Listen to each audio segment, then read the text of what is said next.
Hello friends, welcome back again.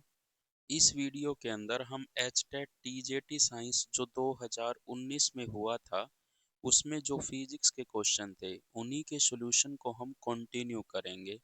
और हमारा fourth question है, a convex lens form a real image. मतलब convex image दोनों type की इमेज बना सकता है, रियल इमेज भी और वर्चुअल इमेज भी। यहाँ पर उसने कहा है रियल इमेज बनाई है। रियल इमेज कहाँ बनती है? हमेशा ऑब्जेक्ट के अदर साइड बनती है। मतलब ये अगर आपका कन्वेक्स लेंस है और इस साइड अगर ऑब्जेक्ट है तो इमेज इस साइड बनेगी, और इस साइड अगर ऑब्जेक्ट है तो इमेज इस साइड बनेगी। तो कन्वेक्स लेंस एक रियल इमेज बनाता है of a point object placed on its principal axis.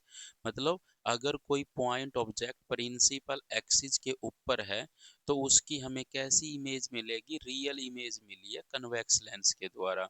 If the upper half of the lens is painted black. आपने क्या किया, जहां पर इमेज मिल गई, ठीक है, उसके बाद कन्वेक्स लेंस के दो पोर्शन होते हैं। जैसे देखिए, ये आपका एक कन्वेक्स लेंस है। इस कन्वेक्स लेंस का ये तो आपका ऑप्टिकल सेंटर होता है। सी क्या होता है? Optical centre. अब आपको ये पता होना चाहिए, ऑप्टिकल सेंटर एक ऐसा पॉइंट होता है जहां से अगर रे पास होगी तो वो बिना किसी डेविएशन के चली जाती है। मतलब सी पॉइंट से रेडिएशन सीधी निकल जाती है और बाकी हर पॉइंट से क्या दिखाती है? डेविएशन दिखाती है। जैसे, और हमें ये भी पता होना चाहिए कि अगर उसकी रियल इमेज बनी है तो इसका मतलब वो ऑब्जेक्ट एफ से बियॉन्ड होगा। बियॉन्ड क्या होगा? बियॉन्ड एफ, मतलब एफ से परे होगा, तभी उसकी रियल इमेज बनेगी, अदरवाइज रियल इमेज नहीं बनेगी। अदरवाइज अगर ऑब्जेक्ट आपका एफ और सी के बीच में आ गया तो इमेज ऑब्जेक्ट की साइड ही बन जाएगी और वर्चुअल इमेज बन जाएगी। तो यहाँ पे फिर क्या कह रहा है? ये तो था, कुछ आप रिकैप कर सको कन्वेक्स लेंस से रिलेटेड। फिर कह रहा था ये कि आपने इस कन्वेक्स लेंस का ये तो होता है अपर पार्ट और ये होता है लोअर पार्ट। आप और देखो, अगर यहाँ पर रियल इमेज बन रही थी, मतलब यहाँ से रेडिएशन या रे निकल रही थी और इसके अंदर से निकल निकल कर पूरे से यहाँ पे पहुंच रही थी। मतलब यहाँ से रे का जाना हुआ फिर इधर हुआ, यहाँ से रे का जाना हुआ फिर इधर, तो यहाँ से रे का जाना हुआ फिर इधर। मतलब क्या है, इस पूरे पोर्शन से, इस पूरे लेंस से रेडिएशन या रे पास होकर के वहां पे पहुंच रही थी, रिफ्रैक्ट होकर, और फाइनल आपको रियल इमेज मिल रही थी। लेकिन आपने क्या किया, if the upper half of the lens, if the upper half of the lens, upper भी कह सकता था, लोअर भी कह सकता था। Upper half of the lens is painted black. मतलब पेंटेड ब्लैक का मतलब है आपने ब्लैक कर दिया, उसको आपने ओपेक बना दिया। Then image will be shifted downwards. Image upward shift हो गई। Image will not be shifted, the intensity of image will not change. ये चार ऑप्शन गिवन थे। तो अब हम जो आपने ओपेक करने के बाद क्या क्या घटना घटती है, क्या क्या कंक्लूजन आता है निकल करके, इससे क्या क्या होता है, वो सभी हम एक थ्योरी के रूप में समझ लेते हैं। सबसे पहले जो फोकल लेंथ है वो सेम रहेगी अगर आपने अपर हाफ को या लोअर हाफ को पेंटेड किया है, बट ऐसा करने से उसकी फोकल लेंथ चेंज नहीं होगी, फोकल लेंथ सेम रहेगी। क्यों सेम रहेगी? क्योंकि हमने ये पढ़ा था लेंस मेकर फॉर्मूला में, 1/f = μ-1, 1/r1 - 1/r2।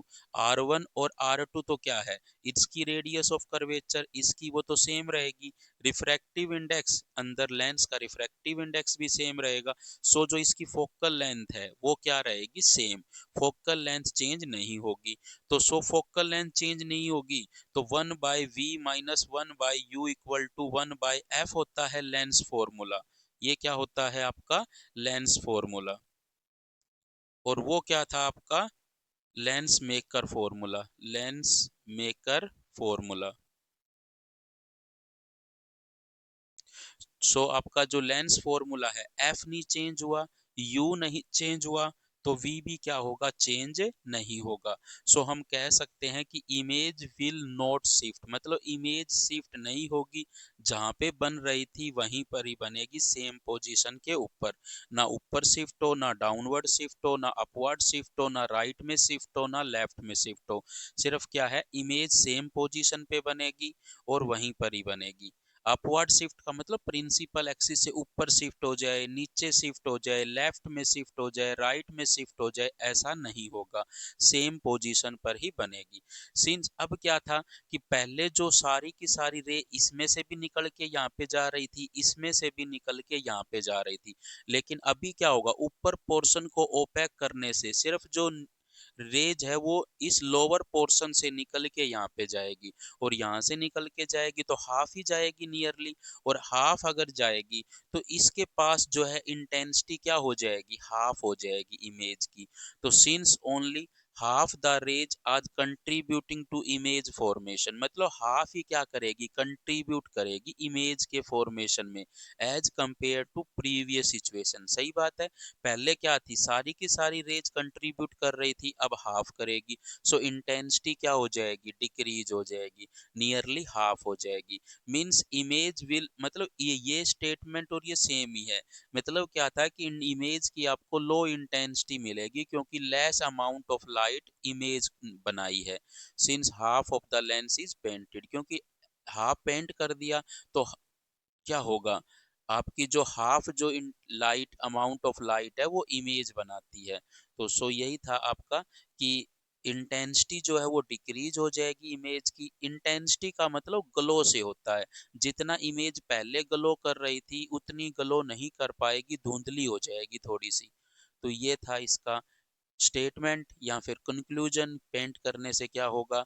अब हम ऑप्शन की तरफ चलते हैं, image will be shifted downward, तो इमेज तो शिफ्ट ना अपवर्ड हो, ना डाउनवर्ड हो, ना लेफ्ट हो, ना राइट हो, the image will not be shifted, ये सही है। Intensity of image will not change, change होती है इंटेंसिटी, और नियरली कितनी हो जाती है, हाफ हो जाएगी। अगर आपने अपर पोर्शन को क्या कर दिया, पेंट कर दिया, तो इंटेंसिटी डिक्रीज हो जाती है, लो हो जाती है। तो सो इसका जो राइट आंसर होगा वो सी, इसका राइट आंसर होगा कि इमेज शिफ्ट नहीं होगी, विल नॉट बी शिफ्टेड। अब देखिए नेक्स्ट क्वेश्चन क्या है, which of the flowing sources gives best monochromatic light, मतलब इन सोर्सेज में से कौन सा सोर्स बेस्ट मोनोक्रोमेटिक लाइट देता है। मोनोक्रोमेटिक का मतलब होता है एक ही वेवलेंथ की radiations, radiations of single wavelength, radiations of single wavelength, मतलब किसी सोर्स से अगर कोई रेडिएशन निकल रही है या लाइट निकल रही है तो उसमें से एक ही वेवलेंथ की लाइट निकलनी चाहिए। तो बेस्ट कौन सा है, सोर्स जो होते हैं ना आपके घरों में, ऑर्डिनरी लाइट सोर्स है, कोई बल्ब है, एलईडी बल्ब है, मरकरी ट्यूब है, कोई भी ऑर्डिनरी सोर्स हो, ऑर्डिनरी सोर्स, ऑर्डिनरी सोर्स कोई भी हो चाहे, वो सभी क्या होते हैं, एक ही वेवलेंथ की लाइट नहीं निकालते, डिफरेंट वेवलेंथ की लाइट निकालते हैं। और हमें चाहिए बेस्ट, मतलब ये not emit radiations of a single wavelength, radiations of a single wavelength, मतलब ऐसा नहीं है कि ये रेडिएशन निकालेंगे तो वो एक ही वेवलेंथ की निकालेंगे, ये मतलब उसकी जो वेवलेंथ है वो काफी हो सकती है, मतलब काफी वेवलेंथ की रेडिएशन एमिट करते हैं, ये मतलब एक रेंज में करते हैं। जैसे आपने कोई सोर्स लिया, उसकी जो एक ही वेवलेंथ की लाइट निकलनी थी 200 नैनोमीटर, लेकिन वो 200 के नियर अबाउट 198, 199, 200, 201, 202 ऐसे इन वेवलेंथ की लाइट भी हमें मिल सकती है। सो ये पूछ रहा है which of the flowing source gives best monochromatic light, best का मतलब अच्छा मोनोक्रोमेटिक लाइट का सोर्स कौन सा है। एक ऑर्डिनरी बल्ब नहीं हो सकता, जितने भी ऑर्डिनरी सोर्स होते हैं जैसे एलईडी बल्ब है, मरकरी ट्यूब है, ये सभी क्या है आपके बेस्ट मोनोक्रोमेटिक सोर्स नहीं होते हैं लाइट के। मतलब इनमें से जब रेडिएशन निकलेगी तो एक रेंज में वेवलेंथ निकलेगी, इनमें सब वेवलेंथ निकलेगी तो एक रेंज में निकलेगी, रेंज ऑफ वेवलेंथ होगी कि रेंज मतलब एक इंटरवल में निकलेगी कि भाई इस यहाँ से लेकर यहाँ लग वेवलेंथ इसमें हो सकती है। लेकिन जो एक लेजर लाइट होती है ना, लेजर लाइट को हम हाईली मोनोक्रोमेटिक मानते हैं। इसमें भी एक रेंज होती है लेकिन वो रेंज बहुत छोटी होती है। हाईली मोनोक्रोमेटिक का मतलब नियरली क्या होती है, सिंगल वेवलेंथ की लाइट निकलती है। नियरली क्या निकलती है, सिंगल वेवलेंथ, एक ही वेवलेंथ की लाइट हमें मिलेगी। हाईली मोनोक्रोमेटिक होती है। हाईली मोनोक्रोमेटिक का मतलब क्या होता है, एक ही वेवलेंथ की लाइट निकलती है। तो इसका जो राइट आंसर होगा वो डी इसका राइट आंसर होगा। लेकिन हम लेजर की अदर प्रॉपर्टी भी डिस्कस कर लेते हैं कि ये हाईली डायरेक्शनलिटी होती है। डायरेक्शनलिटी का मतलब अगर आप इसको जलाते हो, ऑन करते हो तो ये बहुत दूर लग चली जाती है, मतलब फैलती नहीं है। जैसे हमारी ऑर्डिनरी लाइट होती है, टॉर्च होती है जो हम खेतों में लेके जाते हैं, वो फैल जाती है, जैसे हम उसको ऑन करते हैं तो वो कुछ दूरी लग पहुंच पाती है। लेकिन ये जो लेजर लाइट है ये किलोमीटर निकाल देती है, काफी किलोमीटर लग, क्योंकि इसकी हाईली डायरेक्शनलिटी होती है। डायरेक्शनलिटी का मतलब एक डायरेक्शन में काफी दूर लग चली जाती है। कोहेरेंट हाईली कोहेरेंट होती है। कोहेरेंट का मतलब होता है कि जो इससे जो फोटॉन्स निकलते हैं वो एक ही फेज में निकलते हैं। तो इसका राइट आंसर क्या होगा, डी इसका राइट आंसर होगा, ए लेजर। अब देखिए नेक्स्ट क्वेश्चन क्या है, how much should the temperature of a brass rod be increased. मतलब कितना टेम्परेचर हम उस ब्रास रोड को इंक्रीज करें, so as to increase its length by 1%, ताकि उसकी लेंथ जो है कितने परसेंट से बढ़ जाए, 1% से बढ़ जाए। मतलब उसकी लेंथ में इंक्रीज करना है, कितना इंक्रीज करना है, 1% का इंक्रीज करना है।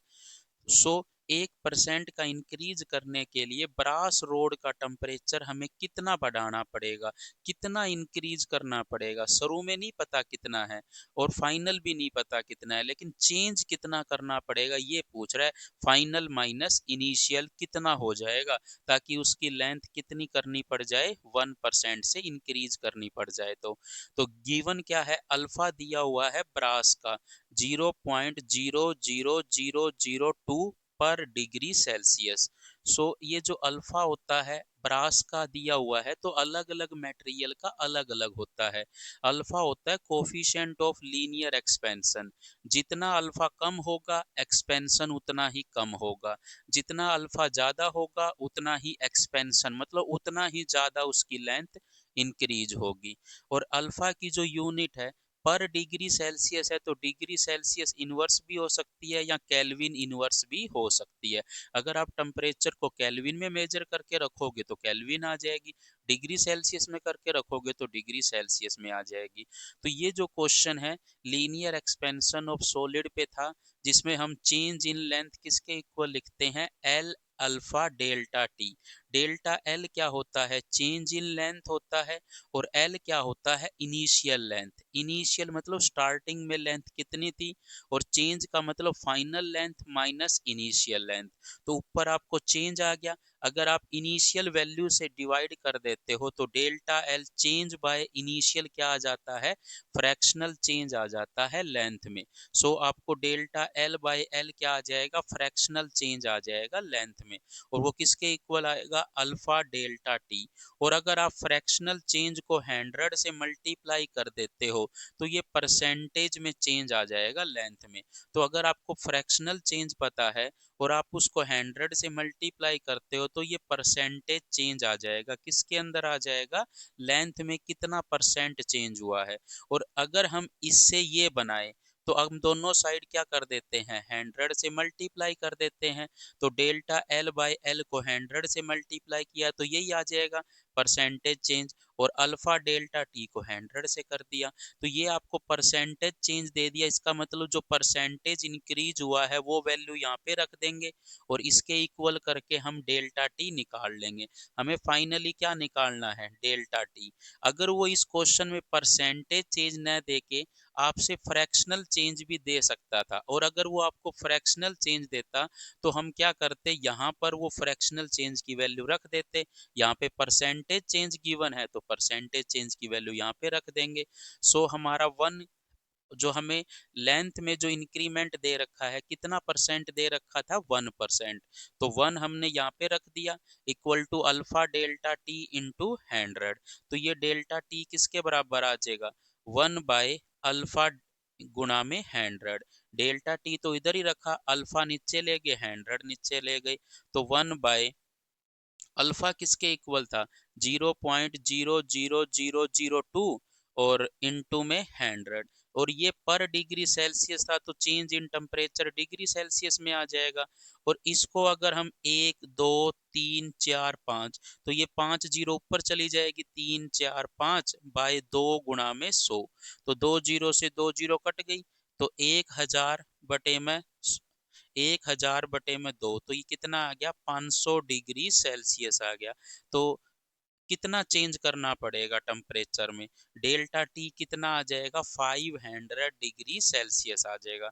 अब आपको पता ये भी होना चाहिए कि डेल्टा टी जो होता है ना, वो डेल्टा टी जो चेंज इन टेम्परेचर है वो 500 डिग्री सेल्सियस है, और चेंज इन टेम्परेचर चाहे केल्विन में निकाल लो चाहे डिग्री सेल्सियस में निकाल लो, टेम्परेचर में जो चेंज है वो डिग्री सेल्सियस में भी उतना ही रहता है और केल्विन में भी उतना ही रहता है।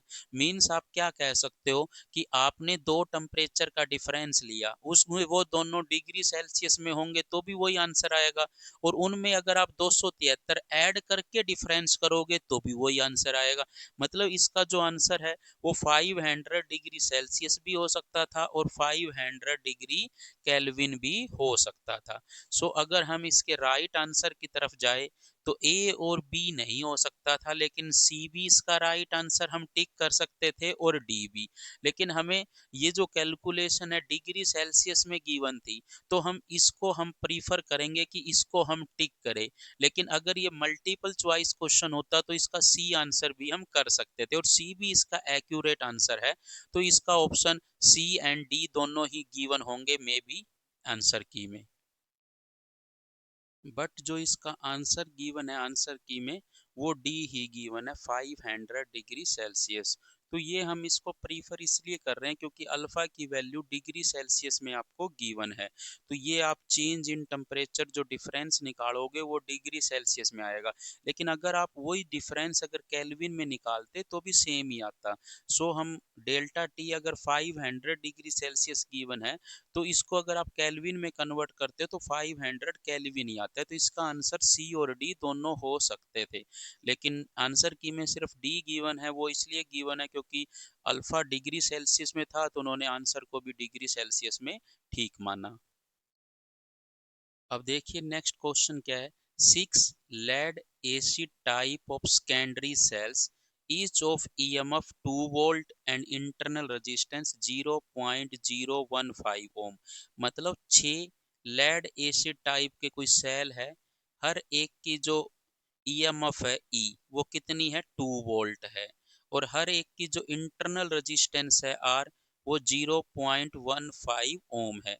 ऐसे ऐसे कितने सेल है, 6 सेल है, और सेल के कॉम्बिनेशन से क्या बन जाती है, एक बैटरी बन जाती है बड़ी। तो ऐसे ऐसे सबसे पहले तो आपको पता होने चाहिए कितने सेल है, 6 सेल है, 1 2 3 4 5, और ऐसे ऐसे कितने सेल है, 6 सेल है। आर कनेक्टेड इन सीरीज, मतलब इनको हमने किस में जोड़ दिया, सीरीज में जोड़ दिया। ये लो सीरीज में कैसे जोड़ते हैं, बड़ा छोटा फिर बड़ा डंडा फिर छोटा डंडा फिर बड़ा फिर छोटा फिर बड़ा फिर छोटा फिर बड़ा फिर छोटा फिर बड़ा फिर छोटा, तो ये सभी के सभी सीरीज में जुड़े हुए हैं और सेम मैनर में जुड़े हुए हैं। To provide a supply to a resistance of 0.8 ohm, मतलब आपने इसको किससे जोड़ दिया, एक लोड रेजिस्टेंस आर से जोड़ दिया, कैपिटल आर से, जिसका रेजिस्टेंस कितना है 8.5 ओम है, लोड रेजिस्टेंस मतलब एक रेजिस्टेंस से जोड़ दिया, और ये सभी बैटरी इसको सप्लाई दे रही है। The value of current drawn from the supply, मतलब ये आई निकालना है कितना होगा, कितना, देखो ये बैटरी का पॉजिटिव है तो पॉजिटिव से ही करंट निकलेगा, तो पॉजिटिव से करंट निकलेगा तो इस सप्लाई ने, ये जो सप्लाई दे रही है इस रेजिस्टेंस को, वो कितना करंट सप्लाई दे रही है, हमें ये निकालना है। तो फाइनली हमें जो ये क्वेश्चन गिवन है ये सीरीज कॉम्बिनेशन ऑफ सेल्स पे है। सीरीज कॉम्बिनेशन ऑफ सेल का मतलब इन सभी को हम क्या चाहते हैं कि एक सेल बन जाए और एक ही क्या आ जाए, रेजिस्टेंस आ जाए सारे कॉम्बिनेशन की। ये आर इक्विवेलेंट आ गया और ये ई इक्विवेलेंट आ गया, और नीचे हमने एक लोड रेजिस्टेंस जो कैपिटल आर लगा रखा था 8.5 ओम का, वो लगा हुआ है हमारा, और यहाँ से हम करंट को इजीली क्या कर लेंगे, निकाल लेंगे। तो जो हमारा करंट होगा ओम्स लॉ से क्या आएगा, वोल्टेज ई इक्विवेलेंट और बटे में टोटल रेजिस्टेंस, ये रेजिस्टेंस और ये रेजिस्टेंस दोनों किस में है, सीरीज में है। कैसे, अगर आपका मन करे तो इसको आप थोड़ा सा ऐसे कर सकते हो, ये क्या है ई इक्विवेलेंट, ये आर है, और इस स्मॉल आर को आप यहाँ पे बना लो, अगर आपको ये समझो कि ये दोनों पैरेलल में है। देखो इस पॉइंट और इस पॉइंट, इसको थोड़ा ऐसे ऐसे सरकाते जाओ, कोई फर्क नहीं पड़ता, कनेक्टिंग वायर है, यहाँ पे ले आओ, ये कैपिटल आर, ये आर इक्विवेलेंट और ये ई इक्विवेलेंट है। तो टोटल दोनों का टोटल इक्विवेलेंट रेजिस्टेंस क्या आ जाएगा, R equivalent, R plus small R equivalent. ये तो क्या है, जो 6 की 6 बैटरी थी उनका इक्विवेलेंट रेजिस्टेंस है इंटरनल वाला, और ये लोड रेजिस्टेंस है जो बाहर से लगाया गया है। तो टोटल रेजिस्टेंस पूरे सर्किट का कितना हो जाएगा, आर इक्विवेलेंट। तो E equivalent by R, capital R equivalent रखेंगे तो ये करंट आ जाएगा जो सप्लाई करेगी बैटरी। तो सबसे पहले तो हमें क्या निकालना पड़ेगा, ई इक्विवेलेंट निकालना पड़ेगा। लेकिन जो ई इक्विवेलेंट होता है सीरीज में, सीरीज में क्या हो जाता है, डायरेक्ट सम हो जाता है सभी का, E1 plus E2 plus E3 plus E4 5 plus E6। सो अगर आप देखो ये सभी के सभी एक समान है, इसकी भी EMF E है, इसकी भी EMF E है, इसकी भी E है, इसकी भी E है, एंड इसकी भी क्या है E, और इंटरनल रेजिस्टेंस भी सभी की क्या है, सेम है। सो इसका E equivalent E plus E plus E plus E plus E plus E, तो 6 ई आ जाएगा। 6 ई है तो ई की वैल्यू कितनी है 2, तो ई इक्विवेलेंट तो 12 वोल्ट आ गया, मतलब ये आपको 12 वोल्ट गिवन है, ठीक है। लेकिन जब हम आर इक्विवेलेंट, रेजिस्टेंस जो है ऐसा लगता है कि ये सीरीज में ही है, सीरीज में है तो रेजिस्टेंस भी तो क्या हो जाएगी, डायरेक्ट ऐड हो जाएगी, R1 plus R2 plus R3 plus R4 plus R5 plus R6। और ये एक फॉर्मूला भी है, ये आप याद भी रखिए कि सीरीज में ई इक्विवेलेंट डायरेक्ट सम होता है और आर इक्विवेलेंट का भी डायरेक्ट सम होता है, जैसे सीरीज में रेजिस्टेंस जुड़ते हो। तो ये सभी रेजिस्टेंस सेम है तो 6R हो जाएगी, तो 6 इंटू में 0.015, क्योंकि स्मॉल आर की वैल्यू किसके इक्वल है 0.015, तो ये 6 गुणा में इसको हम 15 बटे क्या लिख सकते हैं 1 2 3, तो 3 जीरो कहाँ आ जाएगी, नीचे आ जाएगी। तो ये 15 छिक कितने होते हैं 90, और बटे में 1000, एक जीरो से एक जीरो अगर कैंसल हो गई तो ये 9 बटे 100 ओम आ जाएगा। मतलब स्मॉल आर इक्विवेलेंट मतलब बैटरी का जो टोटल इंटरनल रेजिस्टेंस है वो 9/100 ओम आ गया। तो 9/100 ओम आ गया, तो ये आपको आर इक्विवेलेंट दे दिया, ये वैल्यू, ये कितनी है 9/100 ओम, और ये वैल्यू कितनी थी, ये वैल्यू थी 8.5 ओम, कितनी थी 8.5 ओम। सो आपको क्या निकालना पड़ेगा, capital R equivalent, capital R equivalent कितना आएगा, कैपिटल आर कितना है 8.5 प्लस 9/100, तो इसको हम डायरेक्ट ये कर सकते हैं 8.5 प्लस का इसको मैं 0.09 लिख सकता हूँ, और अगर मैं इनको ऐड करता हूँ तो 8.5 में 0.09 ऐड करोगे तो ये तो 9 ही रहेगा, ये 5 आ जाएगा और ये 8 आ जाएगा, तो ये 8.59 हो जाएगा। तो हम यहाँ से करंट निकालेंगे, अब हम तो करंट निकालेंगे तो ई इक्विवेलेंट हमारा 12 था और आर इक्विवेलेंट हमारा 8.59 आ गया। सो हम ये कर सकते हैं कि 12, और इसको अगर डॉट को हटाएंगे तो ऊपर 1200 चली जाएगी और नीचे क्या आएगा 859 आएगा। सो अगर अब हम देखें ऑप्शन से जाते हैं अब हम। देखो ये तो 0 पॉइंट है और ये भी 0 पॉइंट है, और हमारा आंसर में जो न्यूमरेटर है वो ज्यादा है किससे, डिनोमिनेटर से। अगर न्यूमरेटर ज्यादा है डिनोमिनेटर से तो फर्स्ट ऑप्शन और सेकंड ऑप्शन तो कभी भी नहीं हो सकते। लेकिन ये जो थर्ड ऑप्शन है या फिर ये फोर्थ ऑप्शन है, ये इन पे हम जा सकते हैं। बट हमें 1200 को 859 से क्या करना पड़ेगा, डिवाइड करना पड़ेगा। बट देखो 1.20 और 1.40 काफी दूर दूर आंसर है। सो हम एक ट्रिक और भी लगा सकते थे। यहाँ पे देखो इसको अगर आप डिवाइड करना चाहते हो कर लीजिए, वहां पर थोड़ा टाइम लगता है। अगर हम 1200 को, इसको मैं 860 लिख दूं, एक जीरो से एक जीरो काट करके, और क्या कर दूं 120 को 86 से भाग कर दो। 120 को अगर 86 से भाग करोगे तो ऊपर 60 और नीचे 83 आ जाएगा। मतलब 60 को 83 से भाग करके कर लो। और जब हम 60 को 83 से भाग करेंगे, करके देखो 60 को 83 से, सॉरी 60 को 83 से नहीं, ये 86 कैंसल आउट होगा तो ये 43 आएगा। कितना आएगा 43। दो पे कट रहे हैं ना, 60 लिख रहे हैं, और 8 4 पे और 6 3 पे। मतलब 60 को हम किससे डिवाइड करेंगे 43 से, तो 40 एक पे जाएगा 43 आ जाएगा। फिर ये आएगा 17 के नियर अबाउट, ये 17 बच जाएगा। तो फिर 17 पे बच जाएगा तो ये 17 43 का फिर पॉइंट लगेगा, फिर यहाँ पर जीरो आएगी। तो 43 का भी ये कितने पे जा सकता है मोस्टली, देखो 43 दूनी तो बहुत कम रह गए, तो ये नियर अबाउट किसके करीब आंसर आएगा 1.4 के नियर अबाउट, क्योंकि 4 चौक 16 3 चौक 12, तो 170 के अबाउट बन सकते हैं। तो इसका जो आंसर होगा वो डी आंसर होगा। अगर आपका मन करे यहाँ पर 1200 को 859 से आप डिवाइड करके एक्यूरेट आंसर निकाल के डी ही आएगा आपका।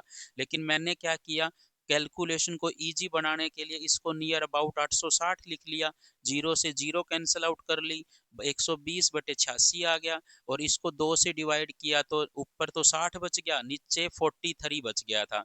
वो गलती से मैंने 83 लिख दिया, 43। और 60 को फिर आप 43 से जब डिवाइड करोगे तो 1 पॉइंट, और ये जब लिखोगे यहाँ पर तो ये नियर अबाउट ये 1.4 के नियर अबाउट आ जाएगा, क्योंकि 43 4 के करीब, 4 से मल्टीप्लाई करोगे 43 को तो ये 172 आएगा, और 172 और 170 नियर अबाउट है, तो इसका जो आंसर है वो 1.4 आ जाएगा। सो इसका जो राइट आंसर होगा वो डी इसका राइट आंसर होगा आपका। तो इस कैलकुलेशन को मैंने थोड़ा एक्सप्लेन किया अच्छे से, लेकिन अगर आप एग्जाम में करोगे तो 1.5 मिनट में या 1 मिनट में आप क्वेश्चन को डन कर सकते हो। सबसे पहले 6 लेड रजिस्टर है तो आपको ये बनाने की नीड नहीं है, सीधा ये बनाइए। और 6 है तो आर ई इक्विवेलेंट 12 हो गया, आर इक्विवेलेंट इसको 6 से गुणा करके डायरेक्ट कितना कर दोगे 9/100। और फिर ये वाली जो वैल्यू है यहीं पर ही इन दोनों का सीरीज कॉम्बिनेशन लेकर आर इक्विवेलेंट निकाल लोगे, और ई इक्विवेलेंट को आर इक्विवेलेंट से डिवाइड करके आप करंट निकाल लोगे। ये तो मैंने आपको फील कराया, समझाया कि आप इस तरह से, अगर आपको लगे कि ये सीरीज में नहीं है तो ऐसे भी बना सकते हो। लेकिन एग्जाम में अगर आपको थ्योरी और कंसेप्ट सभी अच्छे से आएंगे तो आप जो क्वेश्चन है उसको अच्छे से डील कर पाओगे मिनिमम टाइम में। अब देखिए आपका नेक्स्ट क्वेश्चन क्या है, how much mass is converted into energy. मतलब कितना मास आपको एनर्जी में कन्वर्ट करना होगा पर डे, मतलब एक दिन में कितना मास एनर्जी में कन्वर्ट होता है इन तारापुर न्यूक्लियर पावर प्लांट। यहाँ पे क्या होता है, जो न्यूक्लियस के अंदर जो न्यूक्लियर रिएक्शन होती है, यूरेनियम के ऊपर हम न्यूक्लियर रिएक्शन कराते हैं, कंट्रोल्ड न्यूक्लियर रिएक्शन। कंट्रोल्ड इसलिए कराते हैं ताकि हमें कंट्रोल अमाउंट में एनर्जी चाहिए, ठीक है। ऑपरेटेड एट 10 की पावर 6 किलोवाट, किलोवाट है ऑपरेटेड, मतलब पावर गिवन है किलोवाट। तो अगर आपको न्यूक्लियर रिएक्टर की पावर गिवन है 10 की पावर 6 किलोवाट, तो किलो को हटाओगे तो 10 की पावर 3 लगा दोगे, वाट आ गया, तो 10 की पावर 6 और 3 9 हो जाएगा, तो 10 की पावर 9 वाट। तो और ये हमें पता है ना, यहाँ पे ए की पावर एम इंटू ए की पावर एन, अगर बेस सेम हो तो पावर जुड़ जाती है, ये तो आप सभी को पता ही है। तो यहाँ पर क्या करोगे, 10 की पावर 9 वाट हो जाएगा, और वाट जो है उसको हम जूल पर सेकंड लिख सकते हैं। तो 10 की पावर 9 जूल पर सेकंड, मतलब एक सेकंड में कितनी एनर्जी बनाई जा रही है, 10 की पावर 9 जूल, और वो एनर्जी बाहर भेजी जा रही है एक्सटर्नल सोर्स को या एक्सटर्नल लोड रेजिस्टेंस को, कि वो 10 की पावर 9 जूल एनर्जी क्या कर रहा है, बना रहा है, कितने टाइम में, एक सेकंड में। हमें तो एक दिन में चाहिए ना, हम एक दिन में एनर्जी निकाल लेते हैं, कितनी एनर्जी बना रहा है वो एक डे में।